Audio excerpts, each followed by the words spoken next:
وسيد المرسلين سيدنا محمد وعلى آله وأصحابه أجمعين.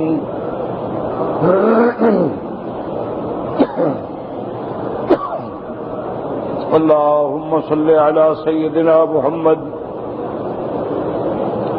وعلى آل سيدنا محمد كما صليت على إبراهيم وعلى آل إبراهيم وعلى آل إبراهيم في العالمين إنك حميد مجيد. أعوذ بالله من الشيطان الرجيم. بسم الله الرحمن الرحيم. فجاءته إحداهما تمشي على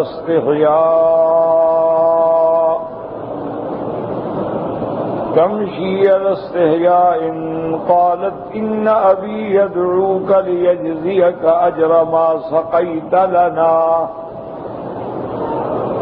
فلما جاءه وقص عليه القصص قال لا تخف نجوت من القوم الظالمين.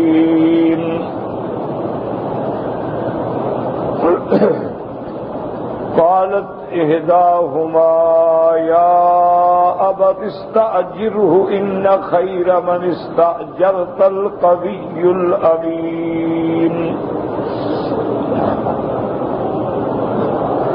قال إني أريد أن أنكحك إحدى ابنتي هاتين على أن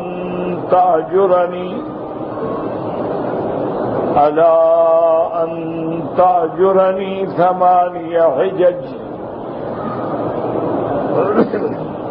فإن أتممت 10 فمن عندك وما أريد أن أشق عليك ستجدني إن شاء الله من الصالحين.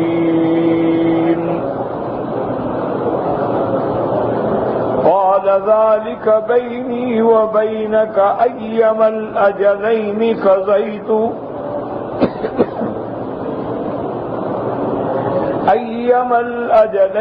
قضيت فلا عدوان علي والله على ما نقول وكيل. اللہ تبارک و تعالی نے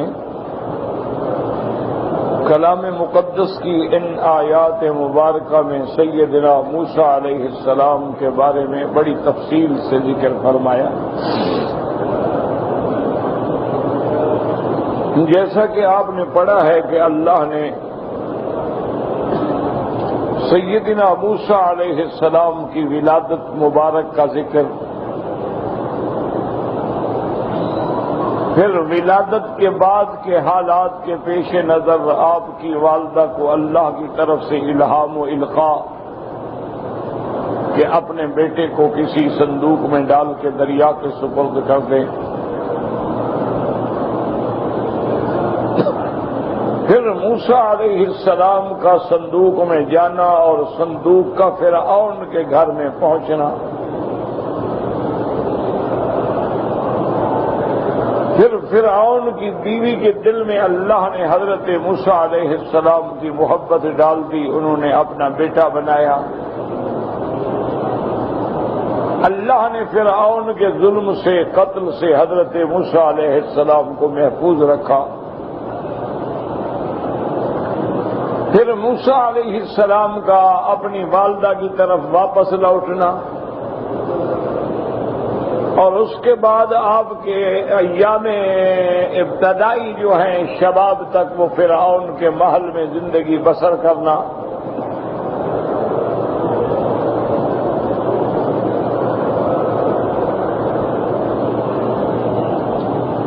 اور عین ان فوان شباب میں پھر موسیٰ علیہ السلام کے ہاتھوں سے ایک قبطی کا مارا جانا، اس کے خوف سے آپ کا مصر کو چھوڑ دینا اور مدین میں پہنچنا، یہ ساری تفصیل الحمدللہ آپ پڑھ چکے ہیں.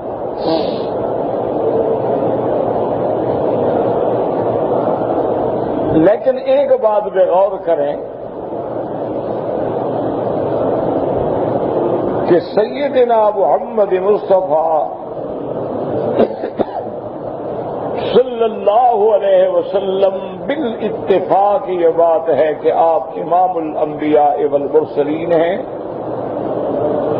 سید الاولین والآخرین ہیں، اور تمام انبیاء کے اللہ نے سب سے افضل، اکمل، اجمل، اعلیٰ بنایا، اس میں کوئی اختلاف ہی نہیں۔ لیکن خدا کی شان دیکھیں کہ اللہ نے اتنے افضل پیغمبر، آخری نبی اور عالمی نبی، ورنہ ہر پیغمبر جو ہے اپنی قوم کی طرف آئے ہیں۔ وَإِلَىٰ عَادٍ أَخَاهُمْ هُودًا، کہ قوم عاد کی طرف ان کے بھائی ہود کو بھیجا گیا۔ وَإِلَىٰ ثَمُودَ أَخَاهُمْ صَالِحًا، قوم سمود کی طرف ان کے بھائی حضرت صالح کو بھیجا گیا۔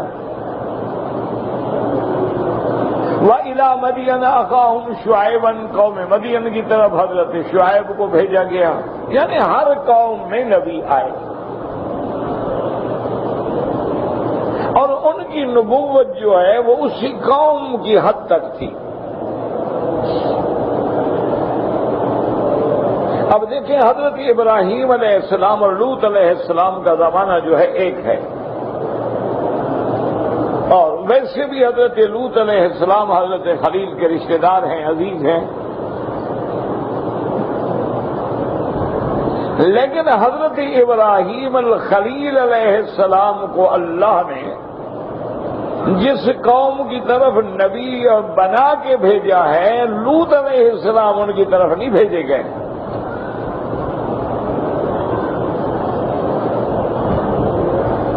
اور لوط علیہ السلام کو اللہ نے جن قوموں کی طرف، جس قوم کی طرف نبی بنا کے بھیجا ہے، وہاں حضرت ابراہیم کی نبوت نہیں تھی۔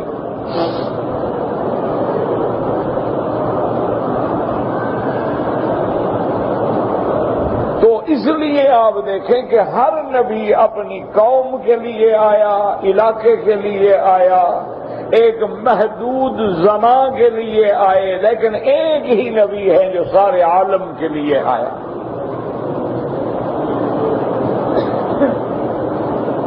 اور صرف عالم انس نہیں بلکہ عالم الانس والجن دونوں کے لیے آئے،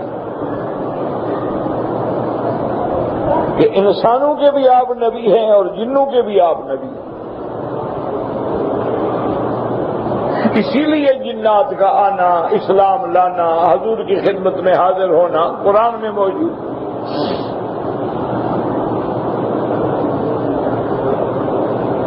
اور اللہ تبارک و تعالی نے آپ قرآن میں دیکھیں باقاعدہ سورۃ الجن ہے۔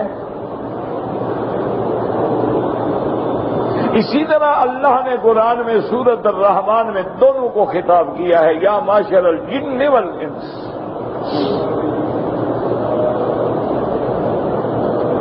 اور پھر ہر آیت کے بعد تثنیے کا صیغہ ہے، فَبِأَيِّ آلَاءِ رَبِّكُمَا تُكَذِّبَانِ لَا نُكَذِّبُ بِنِعَمِ رَبِّنَا۔ تو اللہ کے پیغمبر حضرت محمد الرسول اللہ صلی اللہ علیہ وسلم کی نبوت جو ہے وہ نبوت عالمیہ ہے۔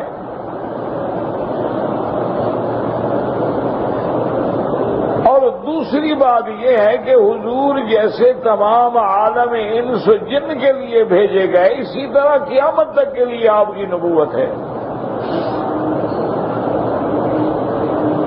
یعنی آپ کے بعد اب کوئی اور نبی نہیں آئے گا، لا نبی بعدہ۔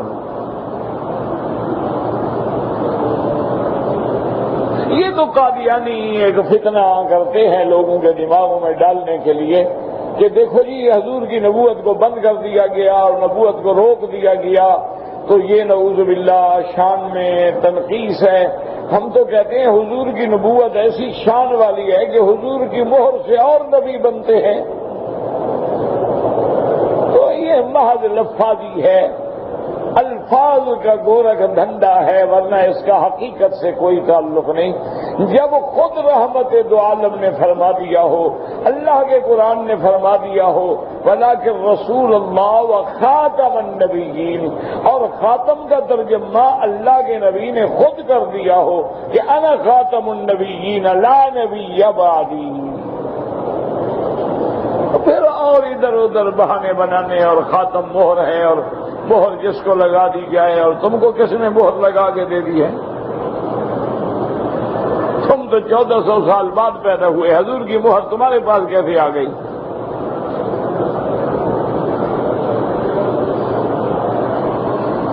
یہ دعویٰ تو مسیلمہ بن الکذاب بھی نہیں کر سکا جو حضور کے زمانے میں موجود تھا،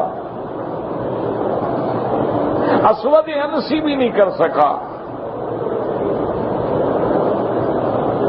تو بہرحال کہنے کا مقصد یہ ہے کہ جب حضور کی نبوت عالمی نبوت ہے اور تمام عالم انس جن کے لیے آپ کو بھیجا گیا ہے، ہر قیامت تک کے لیے بھیجا گیا، لیکن حضور کی ولادت کا ذکر تو اللہ نے قرآن میں کیا ہی نہیں۔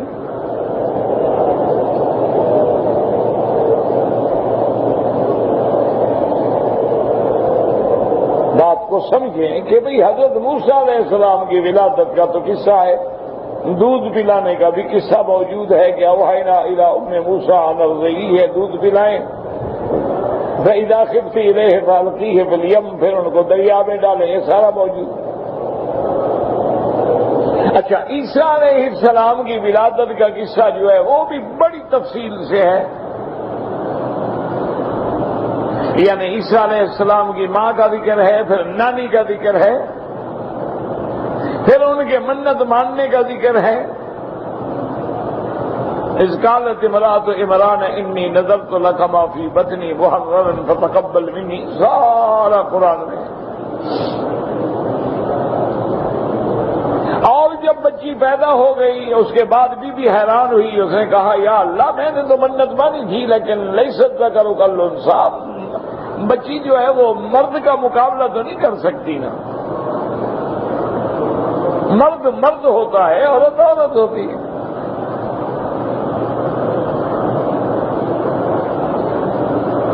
اللہ نے ہر کسی کا ایک مقام بنایا ہے، اور پھر اس کا باقاعدہ یعنی یہ واحد عورت ہے جس کا قرآن میں نام ہے اور کسی کا نام نہیں قرآن میں۔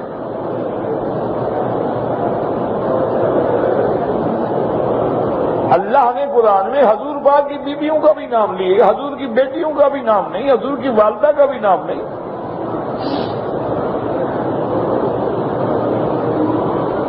لیکن قرآن میں حضرت عیسیٰ علیہ السلام کی والدہ کا نام ہے کہ انی سمیتھا مریم وانی اعیذھا بک وذریتھا من الشیطان الرجیم۔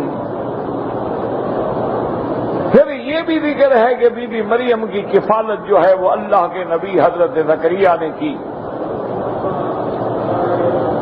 پھر یہ بھی ذکر ہے کہ حضرت زکریا علیہ السلام جب آتے ان کے کمرے میں دیکھتے تو پھل فواکہ اور ہر قسم کے فروٹ موجود ہیں، اور حیران ہو جاتے، دروازہ بند ہے، چابی میرے پاس ہے۔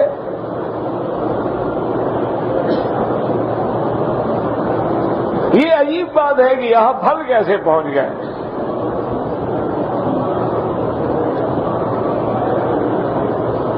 تو اس واقعے پہ ذرا غور کریں کہ اللہ نے عیسیٰ علیہ السلام کی پیدائش کا بھی بڑا تفصیل سے ذکر کیا، جبریل علیہ السلام کا آنا، بی بی مریم کو آ کے بشارت دینا، پھر بی بی مریم کے سامنے کھڑے ہو کے پھونک مارنا، اس پھونک کا آپ کے فم کے ذریعے سے آپ کے بدن میں داخل ہونا اور وہاں حضرت عیسیٰ کا استقرار پکڑنا، ساری تفصیل ہے۔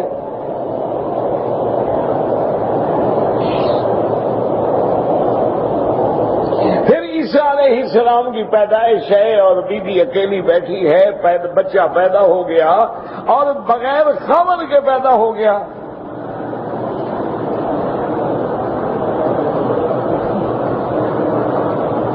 اس لیے بی بی روتی ہے اور چیختی اور کہتی یا لیتنی مت قبل ھذا وکنت نسیا منسیا، بی بی کہتی ہے کاش میں اس واقعے سے پہلے مر جاتی، مجھے یہ وقت نہ دیکھنا پڑتا، اور بھولی بسری یاد بن جاتی کہ بس ایک تھی مر گئی۔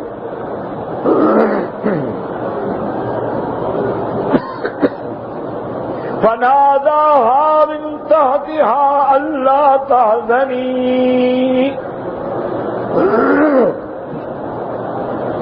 قد جعل ربك تحتك سريا وهزي إليك بجذع النخلة تساقط عليك رطبا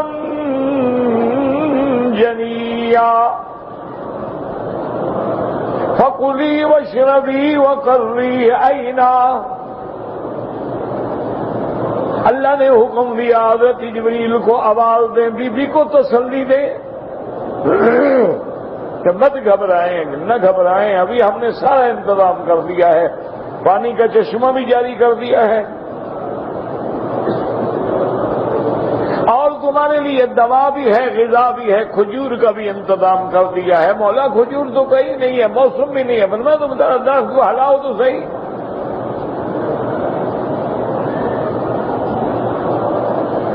وَهُزِّي إِلَيْكِ بِجِذْعِ النَّخْلَةِ تُسَاقِطُ، بس آپ نے ہلایا اور اوپر سے تر و تازہ پکی کھجوریں ماشاءاللہ اتری۔ پھر اللہ نے فرمایا فَكُلِي وَاشْرَبِي وَقَرِّي عَيْنًا، اب آپ کھجور کھائیں اور چشمے کا پانی پئیں اور اپنے بیٹے کو دیکھ کے آنکھیں ٹھنڈی کریں، مت گھبرائیں۔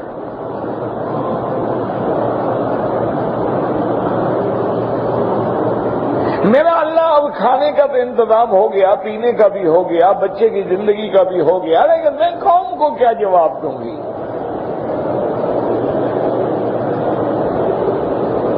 یہ نصرانیوں سے پوچھو کہ تم بی بی مریم کو بڑا مانتے ہو، وہ تو گھبرا رہی ہیں، تم بڑے بہادر ہو کہ تمہاری 1-1 لاکھ کنواری عورتیں حاملہ ہو جاتی ہیں، تم تو نہیں گھبراتے ہو۔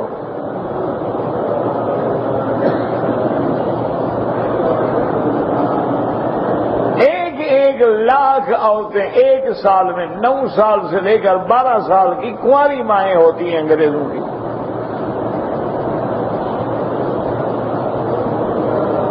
قانون بنا رہے ہیں کہ جو ایسی عورت ہے اس کا خیال کرو، اس کا تحفظ کرو، اس کے بچے کا ہر لحاظ سے۔ ٹھیک ہے اس نے غلطی کی ہے لیکن نفسانی جذبات ہیں، وہ بی بی مریم تو ڈر رہی ہے، تم مریم کو مانتے تو کم سے کم مریم والا کچھ تو حیا کا حصہ لے لیتے نا۔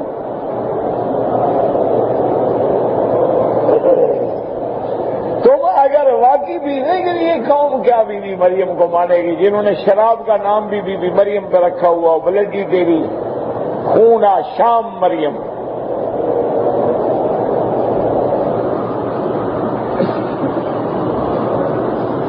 انا للہ و انا الیہ راجعون۔ تو بیٹی صاحبہ جب گھبرائی تو اللہ نے فرمایا کہ مت گھبرائیں، اگر قوم آ جائے نا تو بس فکر نہ کریں، ان کو ایک ہی بات کریں، انی نذرت للرحمن صوما فلن نکلم اليوم انسیا، کہ میں نے روزہ رکھا ہے اور روزہ کیا ہے؟ بولنا نہیں۔ اس شریعت میں شاید چپ کا بھی روزہ ہوتا ہوگا، نہ بھی ہو تو اللہ کا حکم ہے۔ مانا یہ ہے کہ بولنے کی بھی ضرورت نہیں، مثلا کو کہو بھی روزہ ہے میں نے نہیں بولنا۔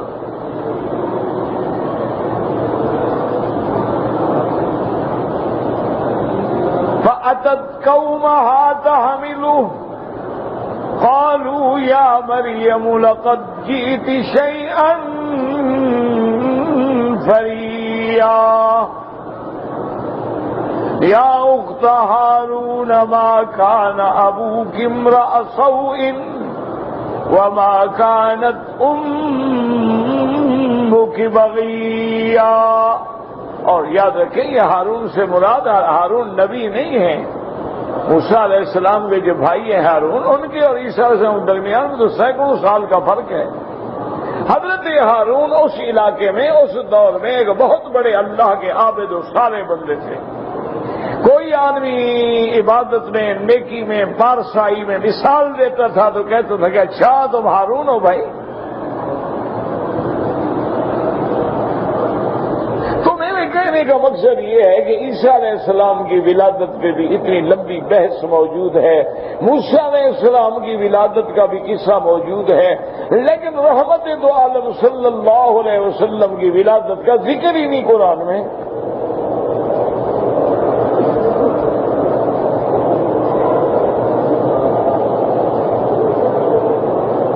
تو اس لیے علماء فرماتے ہیں کہ یاد رکھو کہ اس کی وجہ تھی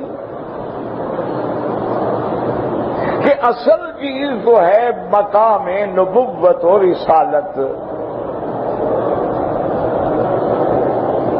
اگر بعثت ہو جائے یعنی ولادت ہو جائے لیکن نبوت نہ ملے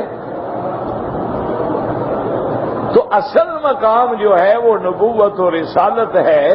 اور حضور کی نبوت و رسالت چونکہ عالمی ہے اس لیے اللہ نے ان چیزوں کو ذکر ہی نہیں کیا ہے بلکہ ان چیزوں کا ذکر کیا کہ یہود سامنے بیٹھے ہیں، ان کو بھی پتہ نہیں جتنا حضور بتلا رہے ہیں موسیٰ علیہ السلام کے بارے میں،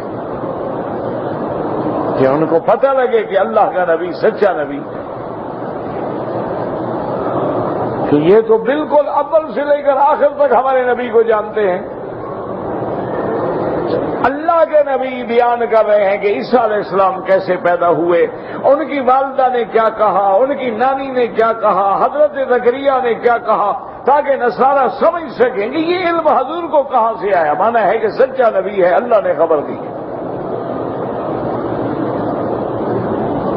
اور میرے خیال میں یہ بھی شکر ہے کہ حضور کی ولادت کا ذکر قرآن میں نہیں ہے. اگر قرآن میں ہوتا، یہ تو نہیں ہے تو ہم میلاد منا کے پوری قوم کو تنگ کر دیا ہے. اگر ذکر ہوتا تو پتہ نہیں ہم کیا کرتے ہیں. یہ تو ابھی نہیں ہے.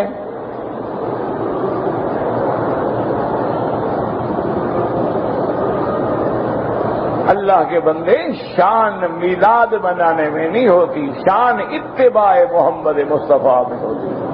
حضور کے غلام بن جاؤ بس.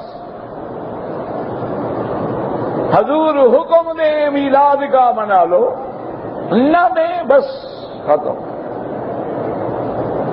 حضور نے حکم فرما دیا ہے کہ مغرب 3 رکعت پڑھو، کوئی مائی کا لال بھی 4 نہیں پڑھ سکتا. 1 رکعت نہیں بڑھا سکتا ہے تو شریعت میں اتنا لمبی چوڑا جسے محفلیں کیسے بڑھا لی جائیں.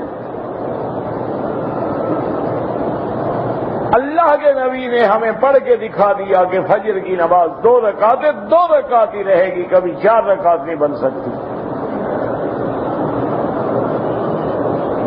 اصل ولایت، اصل مقام، اصل جو پیری فقیری مرج غوث کتب ابدال، اصل مقام یہ ہے کہ محمد کے غلام بن جاؤ بس.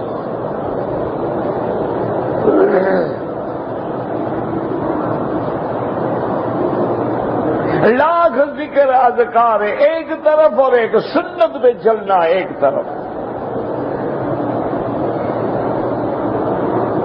وہ بزرگوں کے طریقے ہیں ہمیں سکھانے کے لیے، علاج ہے ہمارے امراض کا، ورنہ اصل اتباع سنت ہے. وہ تو طریقہ ہوتا ہے جیسے جسمانی بیماری ہو، کوئی ڈاکٹر گولی دیتا ہے، کوئی ڈاکٹر ٹیکا لگاتا ہے، کوئی ڈاکٹر جو ہے دوائی بنا کے دیتا ہے. طریقہ علاج ہے جسمانی. اسی طرح بزرگوں نے، کسی نے ذکر سے علاج کیا، کسی نے خاموشی سے علاج کیا، کسی نے تنہائی سے علاج کیا، جن نے بڑے مجاہدے بتلائے، مشقت میں ڈالا کہ یہ عادی ہو، سیدھا ہو، اس کے دماغ میں جو کبر ہے، تکبر ہے، وہ مٹ جائے. وہ تو ایک طریقہ ہے منظر مقصود پہ لانے کا. اصل چیز اتباع سنت ہے کہ ہر حکم میں، ہر عمل میں بس ایک بات کی تحقیق کرو کہ حضور نے حکم دیا ہے، بس سر آنکھوں پر.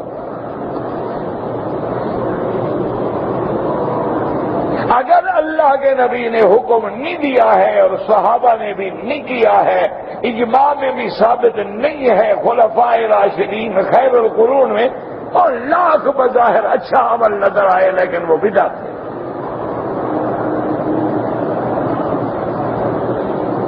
دیکھنے میں بڑا اچھا ہو، دیکھو جی حضور کی بات ہے، حضور کی محبت ہے، حضور کی شان ہے، لیکن حضور کی محبت کے بغیر تو ایمان ہی نہیں ہے۔ لیکن اگر یہ دلیل محبت ہے تو کیا صحابہ نہیں جانتے تھے؟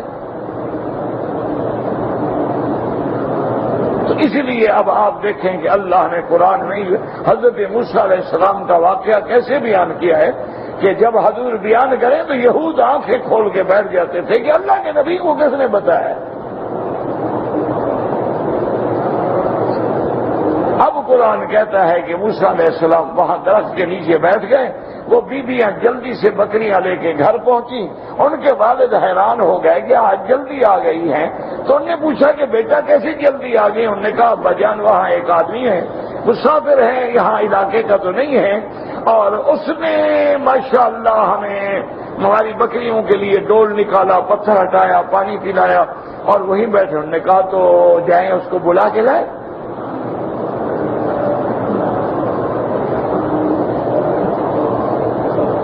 تو اب حضرت شعیب علیہ السلام کی ایک بیٹی فجاءته احداهما تمشي على استحياء، قرآن کہتے ہیں ان دو میں سے ایک، کیا ماننا؟ یاد رکھو مسلمانوں، قرآن پڑھا کرو، اگر کبھی گانے بجانے سے فرصت مل جائے نا قرآن پڑھا کرو۔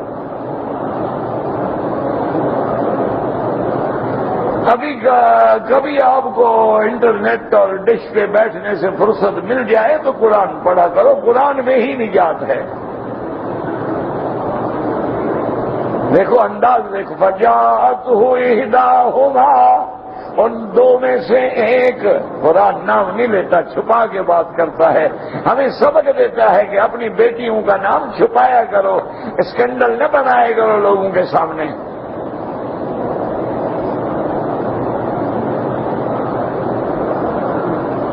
کہ تمہاری بیٹیوں کے صرف جسم پہ پردہ نہیں، ان کے اسم پہ بھی پردہ ہے، ان کے نام پہ بھی پردہ ہے،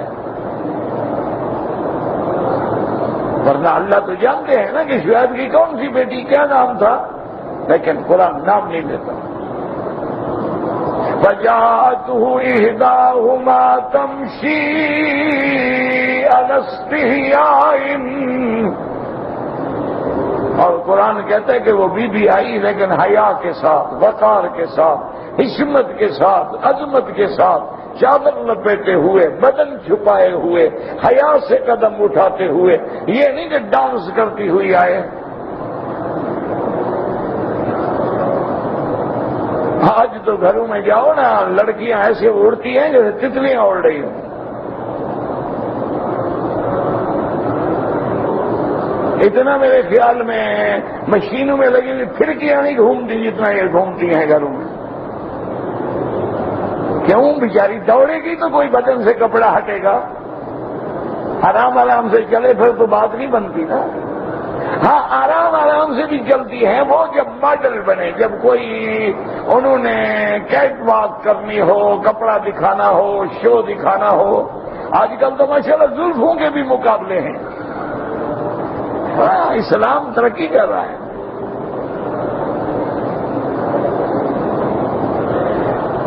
اسلام کہتا ہے کہ اگر نماز میں بالغہ لڑکی کے بال ظاہر ہیں تو نماز نہیں ہوتی، اور تم لوگوں کے سامنے کھڑے ہو، دیکھو کس کی زلفیں اچھی ہیں۔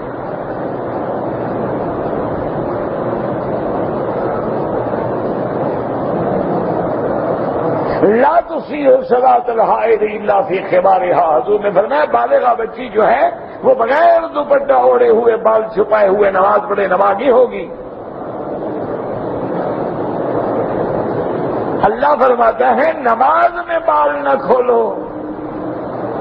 آج مسلمان کہتا ہے زلفوں کے مقابلے دکھلاؤ۔ اسلام کہتا ہے حج پڑھو عمرہ کرو ایک پوڑ کے برابر بال کاٹ لو. آج مسلمان کہتا نہیں بیوٹی پارلر میں جا کے باقاعدہ شولڈر کٹ بنواؤ. تو مسلمان ہو تو ایسا ہوگے.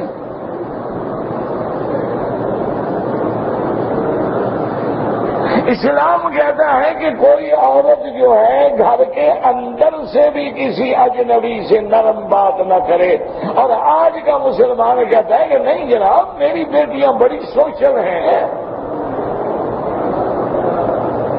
بڑا ماشاءاللہ مہمانوں کا خیال رکھتی ہیں, آپ آئیں تو صحیح ہاتھ بھی نہ ملیں گی. یہ بھائی بڑی بیٹی ہے, یہ چھوٹی ہے, یہ کزن ہے, یہ عذاب ہے, یہ پتہ نہیں شباب ہے, یہ کیا بلا ہے. یہ اسلام ہے. بھائی ایک بات سنو, ہم مولویوں کو کوئی تکلیف نہیں, ہم کہتے ہیں بس اسلام کو بدنام نہ کرو, چھوڑ دو. ہم مولویوں کو کوئی تکلیف نہیں. بیٹی تم اپنی بہن لے جاتے, ہمیں کیا تکلیف ہے؟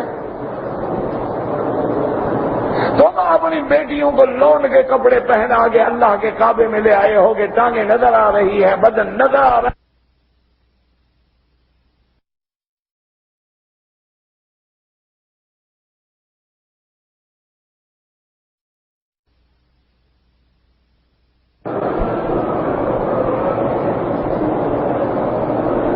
تمہاری مرضی ہے, ہمیں تو کوئی تکلیف نہیں. ہم صرف ایک بات کہتے ہیں کہ جب تم کلمہ نبی کا پڑھتے ہو, جب اپنے آپ کو محمد مدنی کا غلام کہتے ہو, کملی والے کا شیدائی اور فدائی کہتے ہو, بی بی عائشہ کے نام پہ رضی اللہ عنہا کہتے ہو, بی بی فاطمہ کے نام پہ رضی اللہ عنہا کہتے ہو, تو پھر بیٹیوں کو وہی سبق پڑھاؤ ورنہ چھوڑ دو. کچھ بھی نہیں ہوگا اسلام کو. اسلام نہیں بگڑے گا, تم بگڑ جاؤ گے.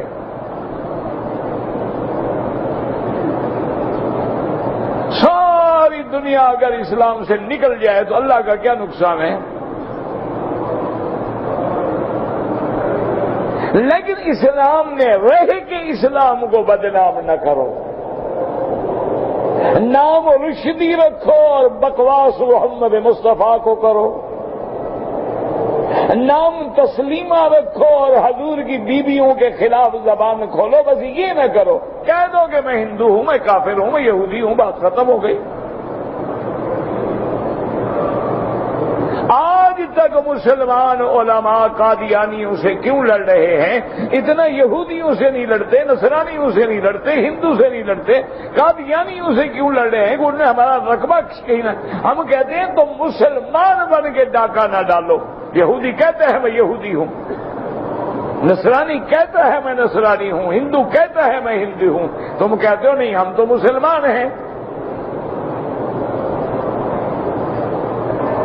تم کہتی ہو کہ نہیں جناب ہم تو حضور کے ماننے والے ہیں, قرآن کے ماننے والے ہیں, لیکن مرزا صاحب بھی نبی ہیں, ان کی بیویاں بھی امہات المومنین ہیں, مقبرہ بھی بہشتی ہے, ہیں ہم مسلمان. مسلمان بن کے مسلمانوں کو دھوکہ نہ دو. سیدھا کہہ دو ہم کافر ہیں, بس ختم ہو گئی بات. کوئی جھگڑا نہیں تم سے, کوئی مسئلہ ہی نہیں, کوئی لڑائی نہیں. مسئلہ یہی ہے کہ نام غلام احمد رکھو اور دعویٰ کرو نبوت کا. جھگڑا ہی یہی ہے کہ نام غلام احمد رکھو اور کہو حسین میری جیب میں پڑے ہیں. نام غلام احمد رکھو, آپ کو نبی کہو اور اپنے بعد والوں کو خلیفہ کہو اور بھانوں سے مٹھیاں بھرواؤ, پھر جھگڑا ہے. تم کہہ دو بھائی میں کافر ہوں, انگریزوں کا ایجنٹ ہوں, انگریزوں کا جاسوس ہوں, انہوں نے مجھے پالا پوسا, مجھے نبی بنایا, میں ان کا کام کرتا ہوں, کیوں چڑھتے ہوں؟ کوئی چڑھتے, مزے کرو.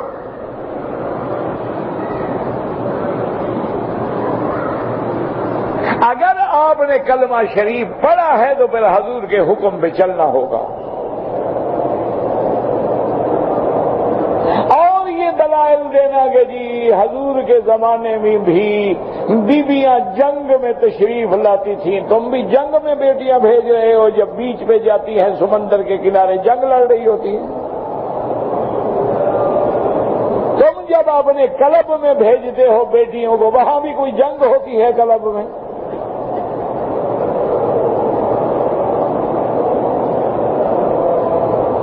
مثال کہاں سے لے آتے ہیں؟ جی حضور کے زمانے میں بھی تو وہ لڑکیاں جنگ میں گئی تھیں نا۔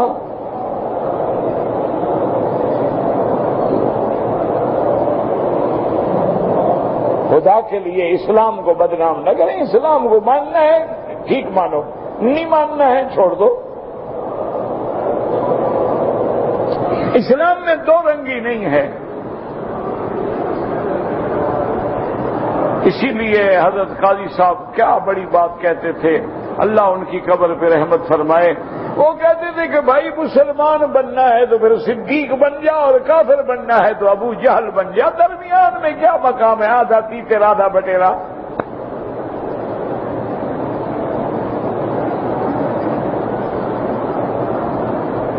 اس لیے اب دیکھیں قرآن کتنی پردے سے بات کر رہا ہے، ہمیں سمجھا رہا ہے نا کہ بھئی تم خیال کرو۔ فَجَاءَتْهُ إِحْدَاهُمَا تَمْشِي عَلَى اسْتِحْيَاءٍ، باحیا باوقار طریقے سے چلتے ہوئے بیٹی آئی۔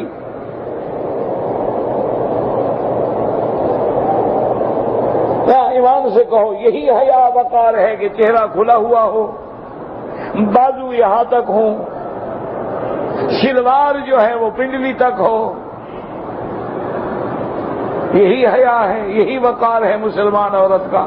بی بی خدیجہ یہی لباس پہنتی تھی، بی بی فاطمہ، بی بی عائشہ یہی لباس پہنتی تھی۔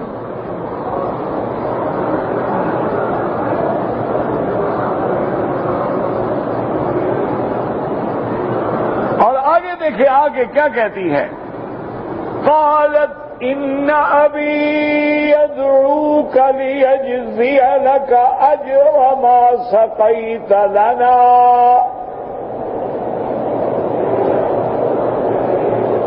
فوراً کہہ دیے موسیٰ علیہ السلام سے کہ ہمارے ابا نے آپ کو بلایا، یہ نہیں کہ میں اجنبی عورت تمہیں بلانے آئی ہوں، ابا کا حکم ہے، ابا نے بھیجا ہے، وہ بوڑھے ہیں وہ تو چل نہیں سکتے۔ اور ابا نے کیوں بلایا ہے کہ آپ نے احسان کیا ہے، آپ نے ہمیں پانی پلایا ہے، ہمارا ابا بھی چاہتے ہیں کہ احسان کا بدلہ احسان سے دیں۔ کتنی کھڑی بات ہے، کھلی بات ہے۔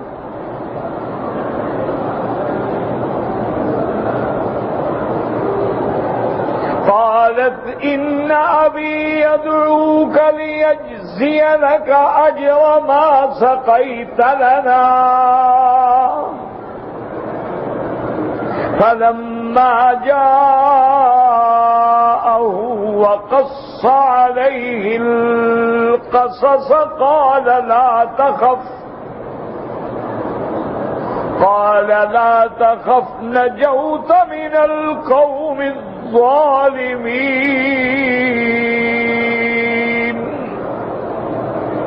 اب مفسرین نے لکھا ہے کہ حضرت موسیٰ علیہ السلام بھی تو بھوکے ہیں، پتے کھا کھا کے، درختوں کے پھل اور راستے میں جنگلی پھل کھا کھا کے یہاں تک پہنچے تھے، اور آپ کو بھی ضرورت تھی کہ کوئی اللہ سبب بنا دے، تو آپ تیار ہو گئے، لیکن آپ نے فرمایا دیکھو ٹھہر جاؤ ایک منٹ،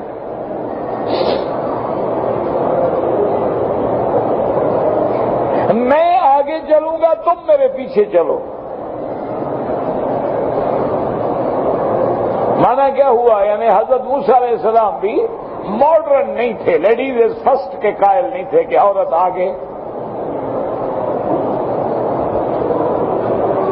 آپ نے تو بسوں میں اور گاڑیوں میں ہر جگہ عورت کو آگے بٹھایا ہے نا ماشاءاللہ، تاکہ پیچھے والے اچھی طرح دیکھ سکیں نا۔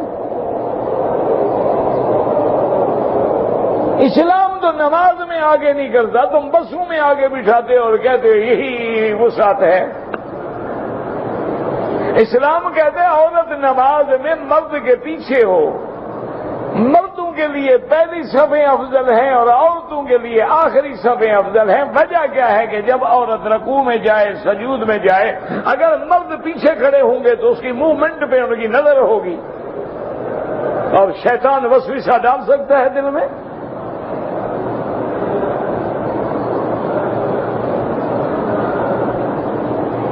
حضرت موسیٰ علیہ السلام بھی کلیم اللہ ہے، نبی ہے، اور 4000 سال پہلے کی بات ہے، لیکن کہتے ہیں دیکھو ٹھہر جاؤ، میں آگے چلوں گا تم پیچھے چلو۔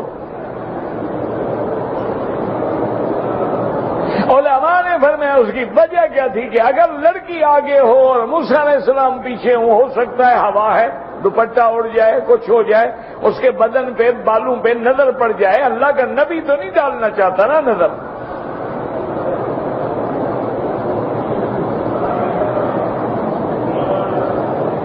اس لیے آپ نے فرمایا پیچھے رہیں اور مجھے بتا دینا، جب دائیں مڑنا ہو کہہ دینا یمین، بائیں مڑنا ہو یہ سار، بس، تاکہ راستہ بھی بتاتی نہیں اور رہے بھی میرے پیچھے۔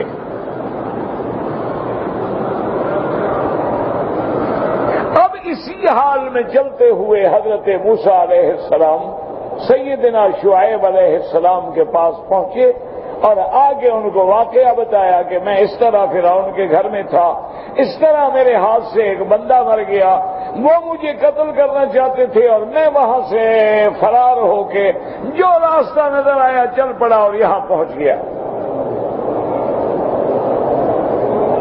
فَلَمَّا جَاءَهُ وَقَصَّ عَلَيْهِ الْقَصَصُ،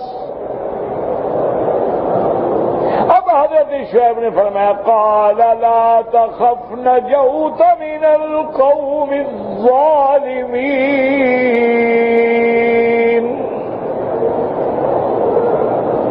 حضرت شعیب علیہ السلام نے کہا موسیٰ علیہ السلام مت گھبرائیں، اب مصر کی حکومت ختم ہو گئی، وہ حدود ختم ہو گئے، اب آپ مدین میں آ گئے، یہاں آپ میں کوئی ڈر نہیں، یہاں فرعون کا حکم نہیں چلتا۔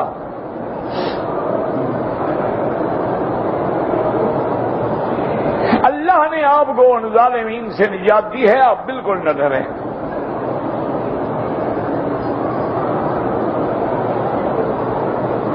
تو اب قرآن پاک کہتا ہے کہ بیٹیوں نے سوچا کہ مہمان ہیں، 1 دن 2 دن 3 دن رہیں گے تو چلے جائیں گے، لیکن ایسا اچھا آدمی تو نہیں ملے گا۔ قالت احداہما، اب بھی قرآن نہیں کہتا کون سی بیٹی، قالت احداہما یا ابت استاجرہ ان خیر من استاجرت القوی الامین۔ ان میں سے ایک بیٹی نے کہا ابا جان یہ بھی اب مسافر ہیں، ملک چھوڑا ہوا ہے، ان کا بھی تو آگے پیچھے اب کوئی نہیں ہے، اچھا ہے ان کو آپ اپنے پاس ملازم رکھ لیں، اور بڑا اچھا ملازم ہوگا چونکہ یہ قوی بھی ہے اور امانت والا بھی ہے۔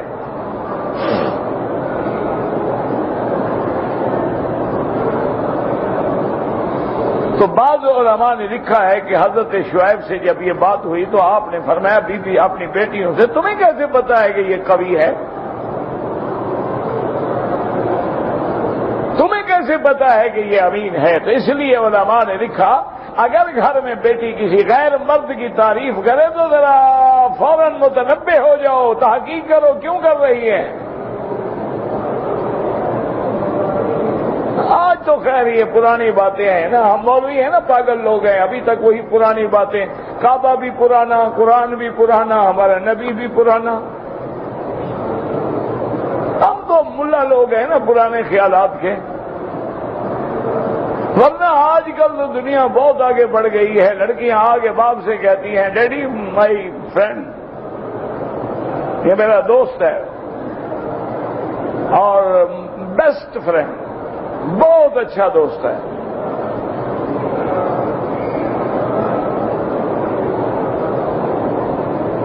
اور باپ بھی کہتے ہیں اچھا اوکے اوکے کم آن ویلکم۔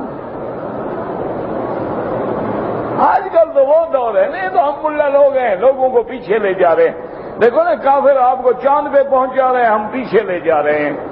ہم جناب آپ کو کہتے ہیں کعبہ شریف مانو جس کو بنے ہوئے 1000 سال گزر گئے، کعبہ بھی پرانا، قرآن شریف کو اترے ہوئے 1400 سال گزر گئے، وہ بھی پرانا، اللہ کے نبی کو آئے ہوئے بھی 1400 سوا 1400 سال ہو گئے، پھر نبوت بھی پرانی، اور اللہ تو سب سے قدیم ذات۔ ہم مولویوں کا دماغ خراب ہے، حالانکہ چاہیے یہ تھا کہ ہم آپ کو نیا بناتے، قرآن نہیں آ، نبی نہیں آ، بات نہیں، پردہ نہیں آ، اسلام نہیں آ، پھر کہتے ماشاءاللہ یہ مولوی بہت پڑھا لکھا آدمی ہے۔ اسی لیے اب جو مولوی پڑھ جائے نا، زیادہ ڈگریاں لے لے، اس کو بھی ڈاکٹر کہتے ہیں، یعنی جیسے ڈاکٹر آپریشن کرتا ہے، یہ دین کا آپریشن کرنے والا ہے، آپریشن کر کے دین سے جو نکالنا ہو نکال دے گا، جو ڈالنا ہو ڈال دے گا۔ ہاں یہ الگ بات ہے کہ جیسے ڈاکٹر کبھی تولیہ اور کینچی اندر بھول جاتے ہیں، یہ بھی کچھ بھول جائے بیچارہ، ڈاکٹر جو ہوا ہے تو ڈاکٹر ہے، یہ ڈاکٹر بیچارے بھول تو جاتے ہیں نا آپریشن کے بعد، یہ بھی کبھی کبھی اسلام کا آپریشن کرتے کرتے کو بات بھول جائے۔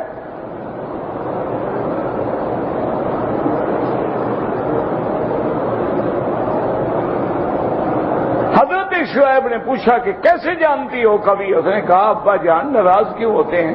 وہ پتھر جو کنویں پہ پڑا ہے 10 آدمی نہیں اٹھا سکتے، اور موسیٰ علیہ السلام نے اکیلا اٹھا لیا، یہ قوی ہے۔ اور امانت کی بات یہ ہے کہ اس نے مجھے حکم دیا کہ میں آگے چلوں گا تم پیچھے چلو، تاکہ میرے بدن پہ بھی نظر نہ پڑے، اس سے بڑی امانت کیا ہوگی؟ اچھا، اور خدا کی شان یہ ہے کہ آج جب ہم نوکریاں دیتے ہیں نا، یہی 2 چیزیں نہیں پوچھتے، باقی ہر چیز پوچھیں گے کہ جناب آپ کے پاس ڈگری کون سی ہے، آپ کا کتنا عرصے کا تجربہ ہے، یہ نہیں پوچھتے کہ اس کو کام کرنے کی ہمت بھی ہے، امانت بھی ہے، دیانت بھی ہے کہ نہیں۔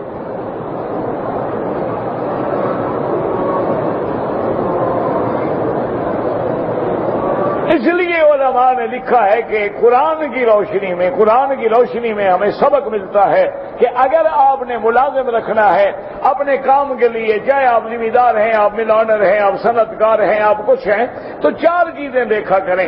ایک اس کی قوت کے، جس کام کے لیے رکھ رہا ہوں یہ کر بھی سکتا ہے کہ نہیں۔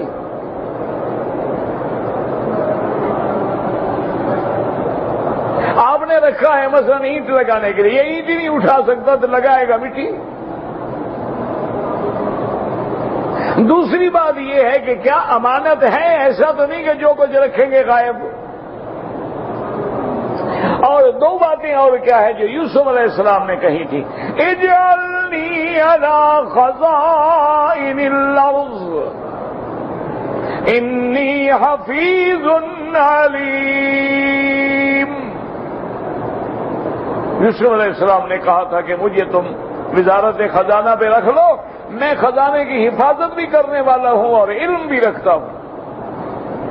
تو یہ 4 چیزیں ہیں کہ حفاظت کرنے والا ہو، اس کام کا علم رکھتا ہو، قوت ہو، امانت ہو، پھر ملازم رکھو۔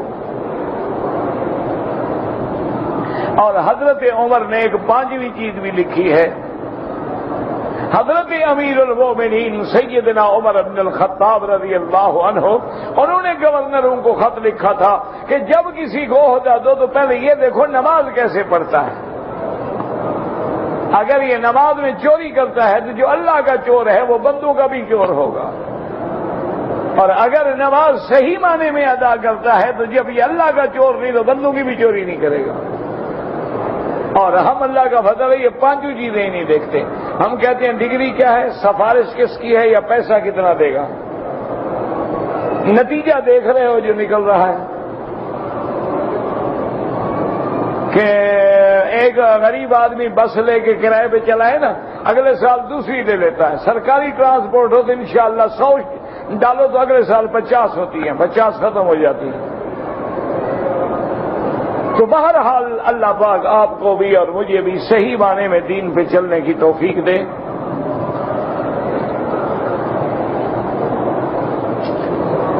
کہتے جی کہ ہم حرم شریف میں ہم کون سا عمل کریں؟ حرم شریف مکے میں سب سے بڑا عمل جو ہے طواف ہے، کیونکہ ہر عمل ہر جگہ ہو سکتا ہے، طواف بغیر کعبے کے نہیں ہو سکتا۔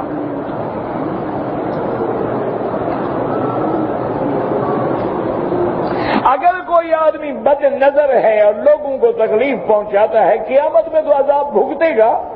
بظاہر علاج یہ ہے کہ ایسا آدمی جب آ رہا ہو تو آپ اللہ کے قرآن کی آیت پڑھ کے اللہ اکبر لا حول ولا قوت الا باللہ، پھر انشاءاللہ نظر نہیں لگے گی اس کی۔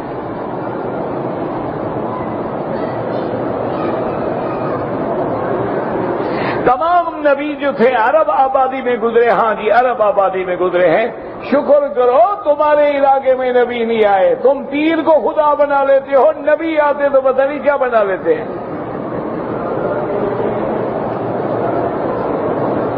تمہارا کام تو بڑا مسئلہ ہے نا جی، تم تو گاؤں ماتا کو بھی ماشاءاللہ خدا بنا لیتے ہو، سانپ کے آگے بھی سجدہ کر لیتے ہو، قبروں کے آگے بھی سجدہ کر لیتے ہو، تم جو دھمال کھیلے اس کو بھی وہ مجذوب بنا لیتے ہو، نبی دیکھ کے تو اس کو خدا بنا لیتے، خدا کا کام تو رہ جاتا۔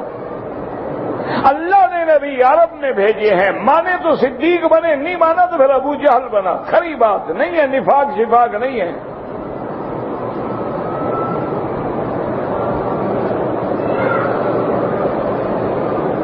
ایک آدمی نے اپنی سالی کو گلے لگایا شہوت سے، ماشاءاللہ جی، وہ ایک ٹکٹ میں 2 فائدے اٹھانا چاہتا ہے نا۔ بہرحال نکاح تو نہیں ٹوٹا، آئندہ ایسی لعنت سے توبہ کرو۔ حلق اس طرح سے ہوتا ہے، حلق مشین سے نہیں ہوتا۔ مشین 0 اگر استعمال کریں پھر بھی بال رہے گا، حلق کا معنی ہی یہ ہے کہ اس طرح پھروایا جائے۔ اگر چھوٹا بچہ 6 مہینے کا اس کے لیے کوئی ضروری نہیں ہوتا، وہ تو بس بچہ ہے، اللہ ثواب دیں گے۔ اگر ہمارے عزیز فوت ہو گئے ان کے لیے عمرہ کریں، بالکل کریں۔ اگر عورت نے مدینہ منورہ سے احرام باندھا ہے اور حیض آ گیا، اپنے ہوٹل میں رہیں، جب پاک ہو جائے غسل کر کے عمرہ پورا کریں۔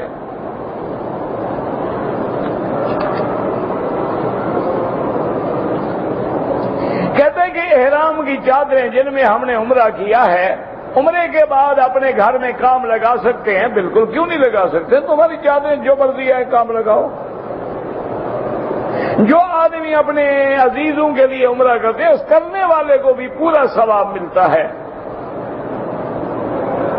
کہتے جی کہ امام صاحب اونچی آواز میں جب قرآن پڑھتے ہیں تو میں نہیں پڑھتا، اور جب آہستہ پڑھتے ہیں تو میں فاتحہ پڑھتا ہوں، تو یہ امام احمد ابن حنبل کا مسلک ہے۔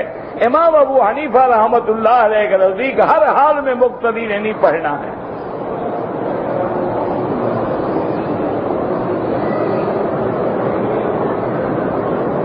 کہتے جی خلاف کعبہ میں جو لوگ عطر لگاتے ہیں، بعض لوگ ہاتھ لگا کے اپنے کپڑوں کو لگا لیتے ہیں، بہرحال وہ اللہ کے کعبے کے لیے ہے، اگر تمہارے ہاتھ کو لگ جائے، بچے نے لگا لیا انشاءاللہ تو کوئی ایسی بات نہیں، ورنہ حکم بھی نہیں شرعاً۔ غلاف کعبہ پکڑ کے ہر طرف دعا کرنا منع ہے، صرف ملتزم پہ جا کے کھڑے ہوں۔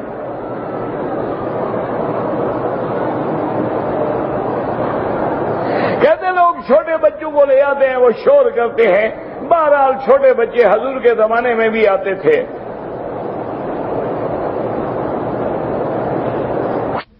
کہ یہاں چونکہ بڑی بڑے ملکوں سے خوبصورت عورتیں آتی ہیں اور فتنے کا اندیشہ ہوتا ہے، تو کیا ان کا حج بند کر دیا جائے؟ تم آنکھیں نیچی نہیں کر سکتے ہو یا نہیں؟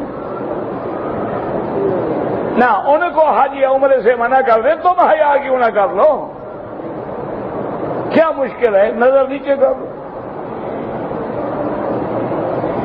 اور پھر اس میں ثواب بھی ملے گا نا کہ اللہ دیکھیں فتنے پڑنے کے بعد تیرے حکم پہ نظر نیچے کر دی ہے بس، اور دل میں سے صبر کر لو گے، یہ بھی اللہ کی مہمان ہیں، اگر اللہ کے مہمانوں کو میں نے بری نظر ڈالی تو اللہ معاف نہیں کریں گے۔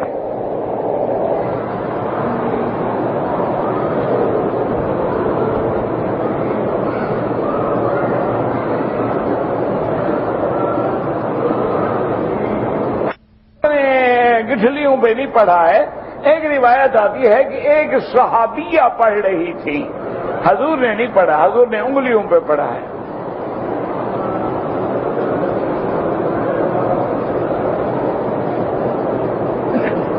اگر ایک آدمی نے، میاں بیوی نے عمرہ کیا، طواف کرنے کے بعد اپنے مکان پہ چلے گئے، وہاں رات گزار کے دوسرے دن صفا مروا دوڑے، اگر احرام نہیں کھولا، احرام کی پابندی برقرار رہی، دوسرے دن صفا مروا دوڑ لی، کوئی حرج نہیں، لیکن احرام کھول دیا، کپڑے پہن لیے، پھر تو دم پڑ گئی۔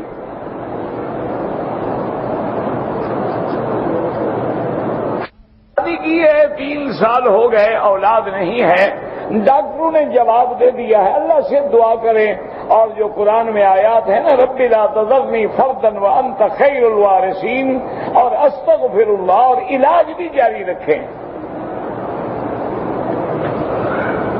ایک آدمی نے عمرہ کر کے 5 گھنٹے تک کپڑے احرام کے اتار دیے، 5 گھنٹے کے بعد سر منایا، صدقہ کر دو 5-10 ریال۔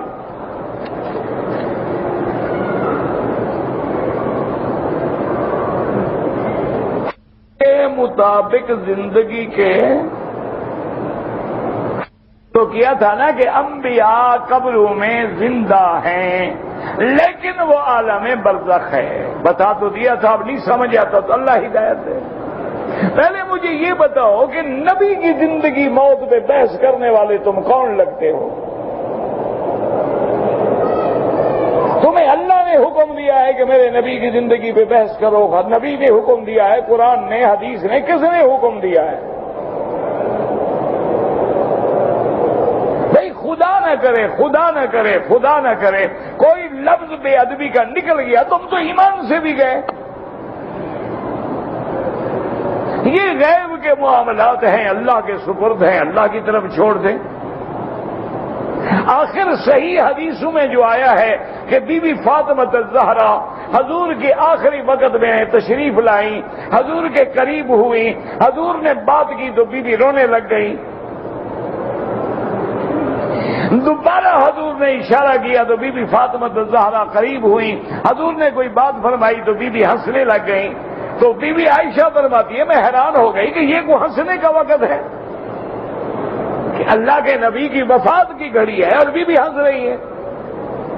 بعد میں نے پوچھا کہ کیا بات ہے تو بی بی فاطمہ نے کہا حضور نے مجھے کہا تھا غم مت کرو، تم سب سے جلدی مجھے ملو گی۔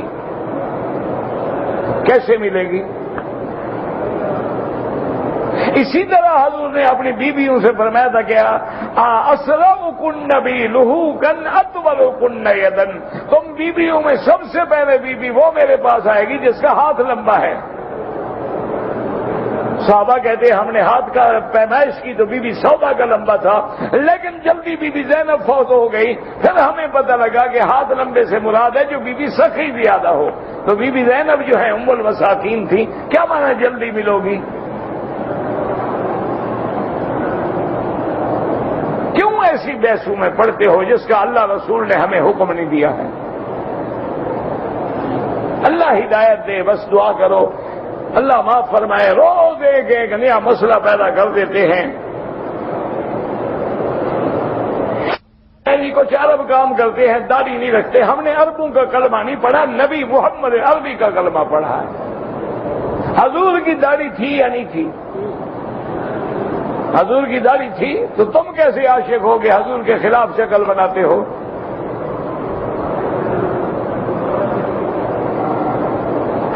پاکستان سے عمرہ کرنے کے لیے آئے تھے، احرام نہیں باندھا، مکے پہنچ گئے، تو آئے کیا کر رہے تھے؟ اب عمرہ بھی ادا کرو، ایک بکری دم بھی ادا کرو۔ آپ کرسی پہ بیٹھا کریں، یار کرسی سے مجھے ڈر لگتا ہے، نیچے ٹھیک ہے۔ کرسی کا بھی وفا کرتی ہے بتا، نیچے ٹھیک ہے، تواضع ہے، کرسی پہ تو بڑے بڑے علماء بیٹھتے ہیں، میں تو ایک طالب آدمی ہوں۔ کبر کی آواز ایک بندے کی نہیں پہنچے گی اگر امام کے پیچھے مکبر ہو، یہ تو کئی منزلہ حرم ہے اللہ کے بندے۔ چھوٹی چھوٹی بحثوں میں وقت ضائع کر رہے ہو۔ ایک مشت کم از کم داڑھی ہو، کم ہو تو سنت کے خلاف ہے۔ والدین کے لیے عمرہ کر سکتے ہیں، دوسرے عمرے کے لیے جانا ہو حد حرم سے باہر جانا ہوگا۔ رمضان شریف میں آدمی فوت ہو جائے، دعا کرو ایمان پہ فوت ہو، ورنہ اگر رمضان میں رام چندر جی فوت ہو جائے تو کیا وہ بھی جہنم نہیں جائے گا؟